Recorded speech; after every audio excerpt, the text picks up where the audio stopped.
toi ha I futuna te whaiva ani o te tā mo te tongi akau, pea ko Dominiko kai ki le kofe aina whakahoko. O na rotonga pena I nei, he kaanga e toru, a whio anga o nātou arikitapu, ka whakatua nei mai mua I te ekeresia whakapalaukia o Singawe, ai rotonga whakaosi nei. Ko Dominiko kai ki le kofe tau o furuma fitu, ko tona whaivane e more na ako.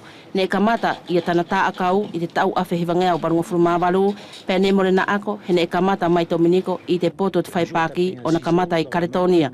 Pea I tana liliu mai ki tona whenua, ne li tu alewa ki te whaipaki, kai kamata ngāwe ki te tā akau, o murimuri pē ki tana whakakaukau.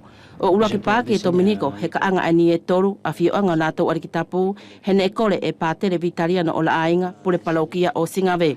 Ko te akau ai whakaaunga e Dominiko ki tana ngāwe, ne kumi mai te wao matu au futuna. Ko ni akau tolonga, he whainga I e Dominiko, ke a uatu ki te whakatapu o te ekeresia whakapalaukia, I te aho honfurmani ma o te mahina o te seperi ka hoko mai, kua toka lelei I te uhe kaanga.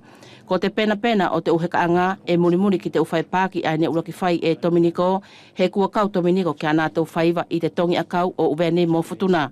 Toi tōle lei te ngāwe a Dominiko, he te kau ki te uteu o te whare lotu, I te utoonga ai amanaki ke whakahoko I te whakaostau ani, he kauai I te whakanofo o te uraki peripitelo o futuna, I a soane fotutata I te ahon furma ono o te mahina o te seperi.